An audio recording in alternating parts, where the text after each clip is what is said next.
Good afternoon, and welcome back to the Nutrient Management Seminar Series for February 8th. Today, I have the pleasure of welcoming Marla Riekman, who will be presenting on Combating Compaction. Marla is a soil management specialist with Manitoba Agriculture and Resource Development. She earned a Bachelor of Science in Agroecology and a Master's degree in Soil Science, both from the University of Manitoba. Before joining Manitoba Agriculture in 2007, Marla worked as a farm manager for the Manitoba Zero Tillage Research Association and also as a soil conservationist with the Prairie Farm Rehabilitation Administration. Marla's main focus is to provide extension on dealing with problem soils and maintaining long-term productivity by managing soil health.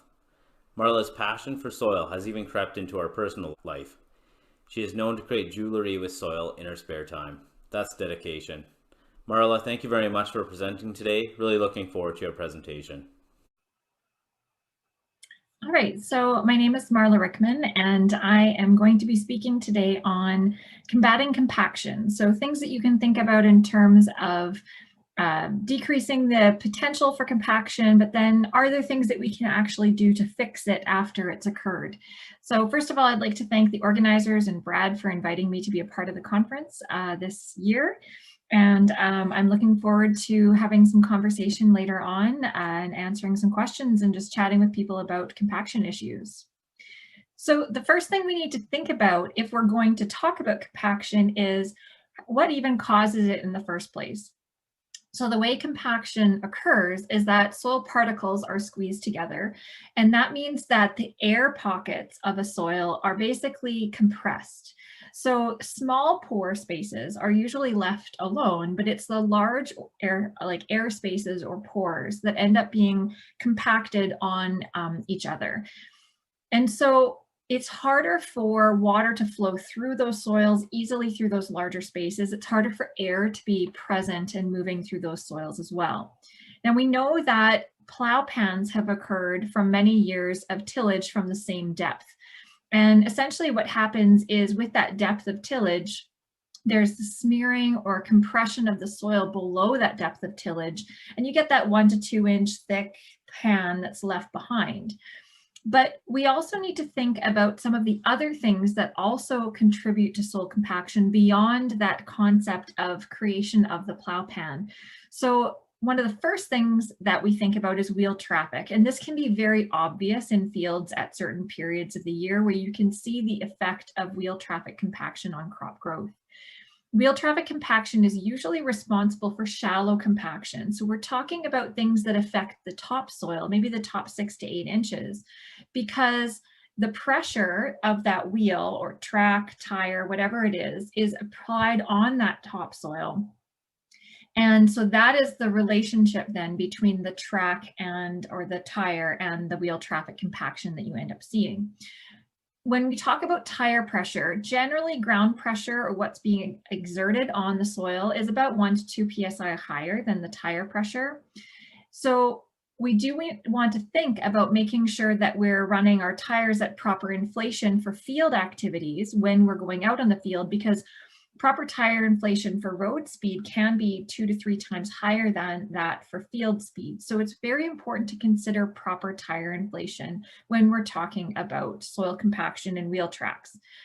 Tracks are often more complicated to calculate in terms of giving like a general rule of thumb for how much pressure comes from a track.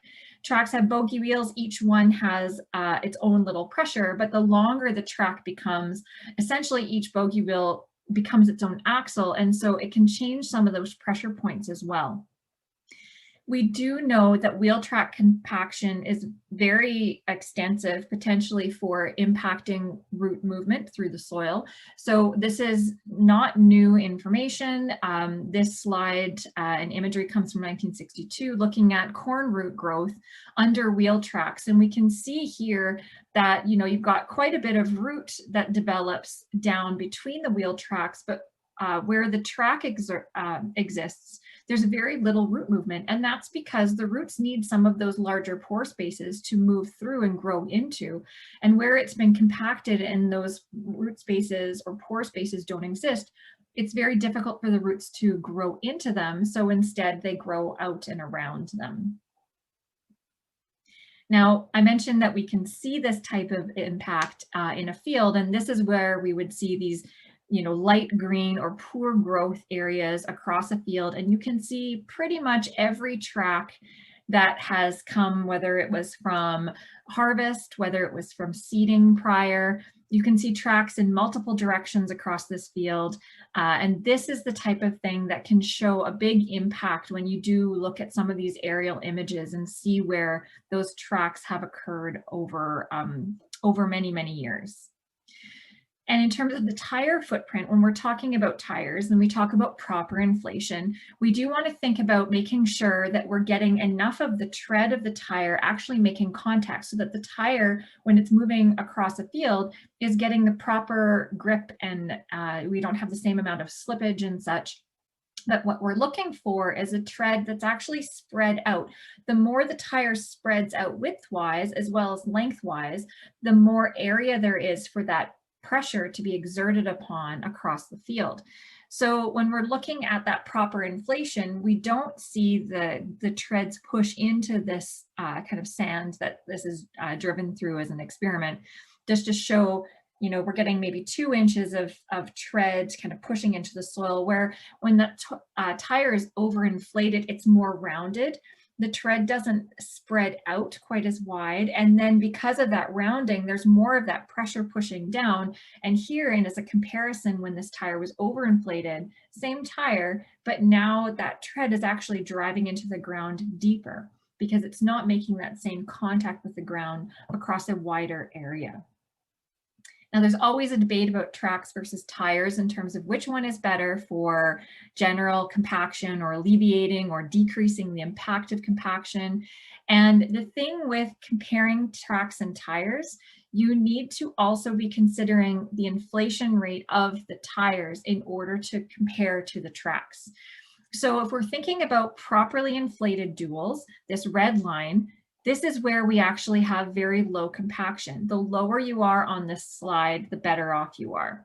So compare that to a 36-inch track, longer track, more space and width to be able to carry the load of that weight. You end up having very similar compaction rates between a properly inflated dual versus that track. Whereas you go to a smaller track or we go to overinflated duals, and now again, the tire isn't touching the same area that it was when it was properly inflated, which means that there's more pressure being pushed down in that area where the tire is covering. So tracks, wheel traffic is one thing to be concerned about. The thing that I'm more concerned about quite often right now is axle load. So axle load actually causes compaction to drive deeper into the soil profile. This is getting down below 8 inches. And this is related to the force that's applied to the soil. So basically, higher axle load means deeper soil compaction. This can actually force compaction of some amount down up to 3 to 4 feet, depending on the actual axle weight or the load that's applied on that axle. This does not now matter whether you're using tires or tracks. This isn't that topsoil compaction that's coming from the inflation of the duals or the tire versus the amount of weight of that track. This is now taking that entire axle and pushing, regardless of the tire or track, pushing the impact deeper into the soil. And again, this will depend based on the overall load, and you can look at where, the tire pressure in this graph from 1958, this is not, again, new information. The tire pressure is the same across these different tire sizes, but as the load increases, you start to see a little bit of a push deeper and deeper into the soil from the impact of that tire under that axle load. So we do want to think about limiting our axle load when soil is at high risk. And I'm going to talk about the risk situation in a second. But this is why I get concerned about axle load and the fact that it can actually drive compaction deeper in the ground than we expect. And this starts to depend on the type of traffic we're moving across the field. If we're doing manure spreading and going with heavier and heavier equipment and not having maybe as many axles on the equipment, then we have a more difficult time of limiting how far that pressure ends up happening. Grain carts are another big one here. So the larger the grain cart, we need to increase and have additional axles in order to take some of that axle load off. So when we move on this kind of even a smaller size grain cart, 1200 bushel, from one axle to two axles, we're now cutting almost in half the overall axle load. So increasing the number of axles as equipment gets heavier and larger in general, it will decrease that overall potential for that weight to drive farther into the ground. So here's the thing about risk. The risk of compaction really depends on soil moisture content. We do need to think about the fact that when soil is dry, when we talk about soil being dry enough to till, then the soil has enough strength to withstand the impact of compaction. So that means that we can travel over the field at that point without really causing any potential compaction. On the flip side, when soil is extremely wet, so if you deal with very, very wet fall conditions, let's say, when all those pore spaces are water filled, fully saturated soil, you can end up with very large muddy ruts. But if there's water holding all of those pores below where that tire is trafficking across the field, it actually can help that soil to not compact because the water is essentially filling those air pockets that otherwise would have compressed. So you can get these large muddy ruts, and it is a mess of soil structure, but it doesn't necessarily mean that if it's fully saturated below that tire, that pressure is actually causing compaction. So again, I mean, this isn't even that muddy and rutted a photo, but when we have those kinds of ruts, that's a concern. Where I'm more concerned, though, is farther into the field where we know that there's going to be some kind of rut with very little lip, and that is at the potential for where less or more of that compaction has actually happened underneath because the soil is slightly better drained. So what we want to do is be careful when soils are moist. So when our soils are near field capacity, so field capacity being all the large pores have drained out and they're filled with air and all the small pores are water filled. The soil aggregates have become lubricated. They can slide across each other a little bit easier. And now when you travel over a field in that condition, the big air pockets can compress. And this is when we see the biggest risk for compaction.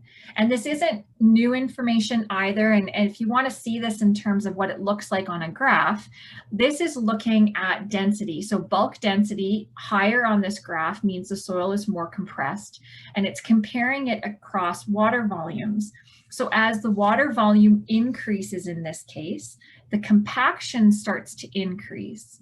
But there becomes a point where the compaction starts to decrease as water volume continues even further.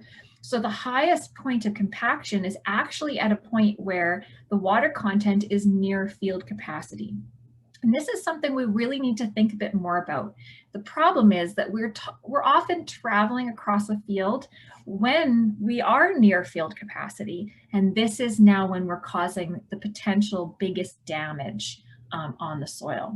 So, what is the effect in yield? I often get this question, Marla, how much effect of compaction is actually happening? Sometimes it's really hard to say. I don't have an easy way of saying, okay, compaction is going to decrease yield by X%, because there isn't always a good or poor comparison across a field. Sometimes you can look and see in a rut versus outside of a rut, or in a wheel track versus outside of a wheel track, and you can do some of those comparisons and then calculate how much of the field was trafficked versus non-trafficked for that kind of full full yield potential in uncompacted soil. It's not always that easy to do a base calculation. One of the things we do know, though, is that the weather that you're experiencing from one year to the next can have an impact on how crop will yield in comparison to compaction.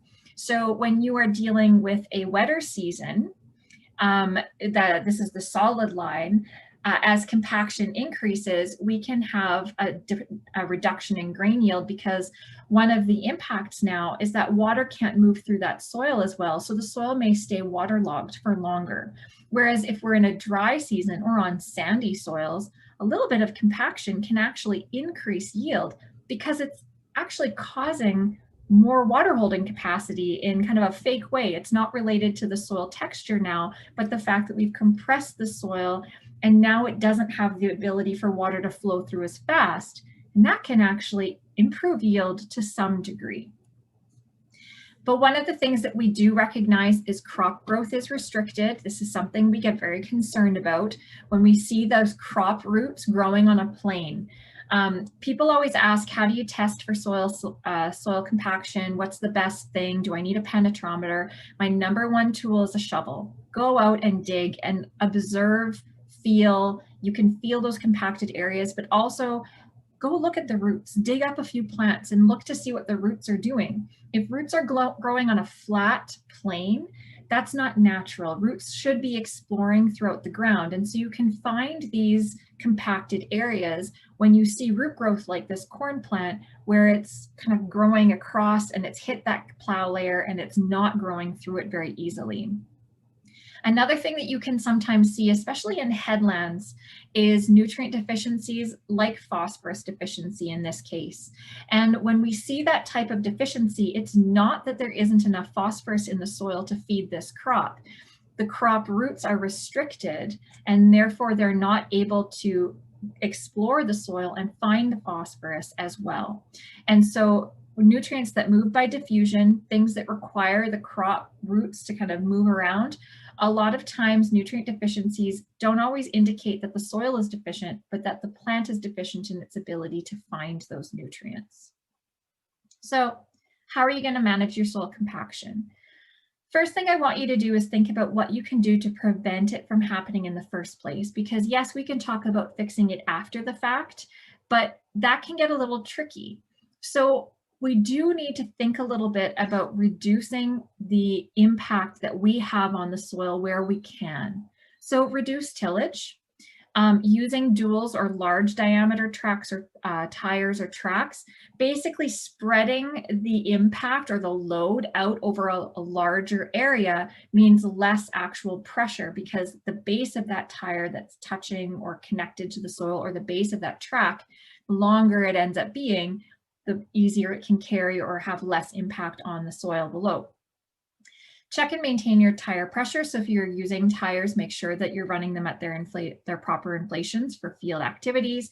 Reduce your total axle load. If you're concerned at all about causing more compaction, and I know the grain carts and things make life a lot easier, especially when we might be in wetter conditions, but it is something that we need to think about if we're dealing with soils that have a higher risk. Minimizing the number of trips across a field, that can be a big impact on decreasing how much of the soil we're actually coming into contact with. Rotating water-loving crops, especially if you're dealing with wetter conditions, potentially, if you do have those wetter conditions, using crops that suck up more water means that we're going to dry the soil out a bit better. And if you are irrigating, be cautious if you're irrigating ahead of field activities, because we know that if we're going to be traveling over a field and having that soil near field capacity is going to be the high risk. If we have control over how much irrigation is happening, maybe we want to be figuring out ways to time or manage our irrigation, not just for the crop growth, but also for the potential field activities that are going to be happening. So I mentioned being cautious about how we travel across a field. There's this line we often talk about, 80% of compaction happens in the first pass. And how this was calculated was they traveled 4 times over a field in the exact same tracks. And after 4 trips, they measured the bulk density compared to the beginning. And they called that 100% compacted. That was what they listed as 100% for comparison. 80% of that total compaction happened the first time they traveled across the field. And trips 2, 3, and 4 only added an additional then 20% to get to that 100% compaction. So when we think about how we're traveling over a field, during harvest or any other trip, but mostly during harvest. This is when we're going out and meeting with the grain cart, going out and meeting the combine, and we're traveling randomly across the field. This is when we have a high potential impact unless we're in very, very dry conditions at that point in the fall. And so when we're looking at wetter harvests, this is data from Wisconsin, and granted they're dealing with corn at this point, but they've got the merger that, no, it wasn't even corn. This is dealing with, I can't even remember which crop they were talking about. Anyway, they were going across with multiple trucks, multiple pieces of equipment, and you can see the impact after the fact when they planted a cover crop on this in the stand and the growth of the cover crop following this random traffic across the field. This is a high percentage of the farm or this field that's actually being touched by tire traffic. And that is a potential impact if we're dealing with moisture conditions in the fall. So this question then says, okay, we know how we want to prevent it, but how do we deal with it after the fact? Can I use deep tillage to fix the problem if my soil's already compacted? And yes, you may be able to do that. I highly caution people quite often in this situation. However, I do occasionally recommend deep ripping or subsoiling if we're dealing with sandier soils. Our soils in Manitoba shrink and swell a lot. So when they dry out, they get these big cracks, and essentially those big cracks is Mother Nature alleviating the compaction on her own. But if you do have to go out and do any deep tillage or deep ripping, I do want you to think about how deep the compaction is and how extensive it is across the field. So you need to do a bit of investigation with that shovel to figure out what's going to be the most appropriate. Now in Manitoba, we do have some data in the Red River Valley looking at deep ripping or subsoiling. So what they did, the blue line here is the year that they subsoiled, and you can see as you move farther to the left, this is less compacted then. You don't want to be to the right on this graph. So the farther to the left the numbers go, as you go down into the soil, the better off they are. So after 1 year of subsoiling, they saw this alleviation of compaction. But after 2 years and 3 years, the red and the green lines, that compaction came right back to where it originally was. So the thing is that you can alleviate some of that subsoiling or compaction with subsoiling, but it's not going to be gone forever. And if we don't continually subsoil and we're in a rotation, you're not going to be seeing a long-term effect really stick around. And that's because we continue to compact the soil after it's done. And so that's something we need to think about. Now in Iowa, where they've done a bit more on subsoiling, they did a study with farmers where they flipped soil or cut a field in half. They subsoiled half, they left the other half alone. And what they did was they recorded fuel consumption to figure out the cost of the subsoiling, and then recorded yield difference. And what they found was it was a 50-50 chance on actually getting enough of a yield increase over time to pay for the cost. So in that study, they said, you know what, just focus on the headlands, focus on the bad compacted soils. Don't go across the entire field because there's a chance that it's not really going to pay for itself over time. So if you are going to subsoil, you want to run it maybe an inch below the compacted layer. You don't want to go as deep as you possibly can in all cases, because if you cause more smearing or compaction down below, how are you going to fix that if you've already gone as deep as you can? And this becomes very important with timing. You never want to work the soil when it is wet or moist, because again, that is when you are going to have a higher risk of compaction. And when you're dealing with subsoiling, you actually need to have your soil as dry as possible to get the proper fracturing that's expected or needed to happen with the act of that subsoiler. So if you're doing it when it's wet, you can end up cutting slots like this that are just smeared on the side, and that's it. You're not going to have, it's not doing anything for you. So essentially you want to work the soil or run a subsoiler when the soil is at the permanent wilting point. Permanent wilting point being as dry as that soil basically possibly will get after a plant has sucked all the water out of it.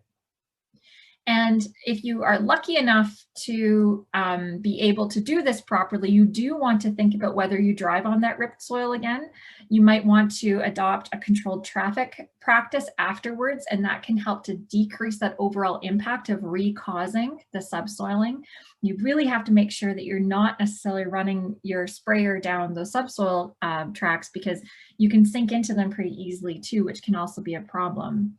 Now, we're lucky enough in Manitoba, I mentioned this earlier, to have these soils with a heavy clay content that shrinks and swells, and we get these deep cracks in the soil, which essentially is Mother Nature subsoiling at this permanent wilting point, or a dry enough point in the field that you would end up seeing a benefit to subsoiling. So if you are lucky enough to have clay content that shrinks and swells and you get these kind of cracks in your field, again, that is really how Mother Nature is breaking up compaction on its own. I want to talk about CTF as a solution, because controlled traffic farming can potentially help, because we're decreasing the overall traffic over that field.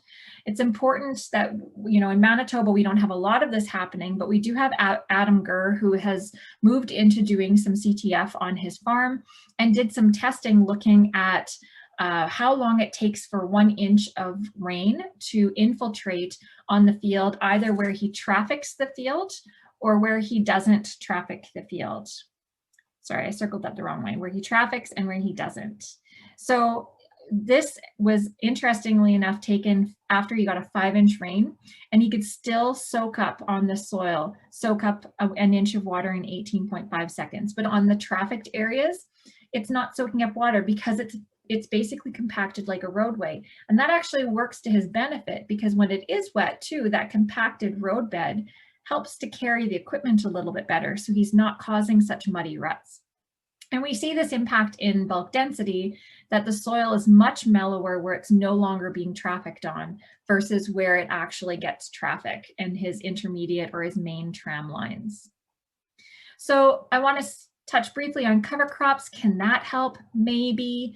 And the thing about cover crops is, if you are trying to grow something like a cover crop, if you're dealing with wetter falls, it could potentially help to dry the soil out, which is the whole point. The more we dry the soil, the better it can actually be trafficked without having any or as much impact. And so that could be potentially helpful. How else can we manage compaction? Well, again, I come back to what we were talking about at the beginning, this idea of prevention through planning. So we need to think and plan for preventing and maintaining a healthy soil, which is less prone to compaction. And when we're dealing with compaction or any other potential issue, good soil structure is your best defense. You do want to make sure that any activity on the field happens when soil conditions are good, but I know that this is difficult, because then that means not being on the field when we need to be on the field.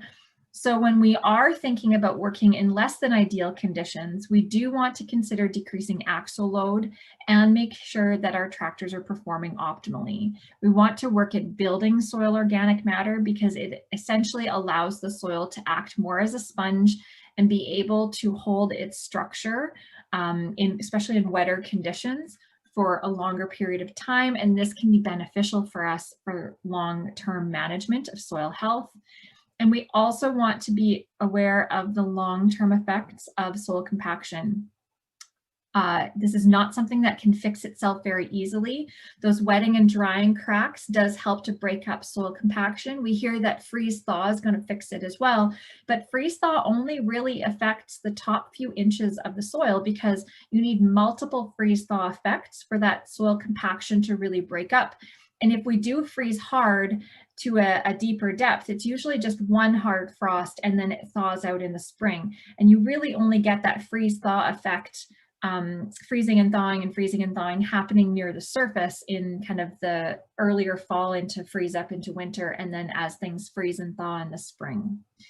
So again, we can consider that wetting and drying or freezing thawing may help, but we continually cause more compaction in the growing season that negatively affects crop growth. So we can't just rely on Mother Nature to fix things after the fact. Tillage can potentially help to loosen and fluff the soil, but it might not solve our compaction problems. And if it's done at the wrong time, it might even make things worse. Please consider the fact that there are short and long-term solutions to problems like compaction.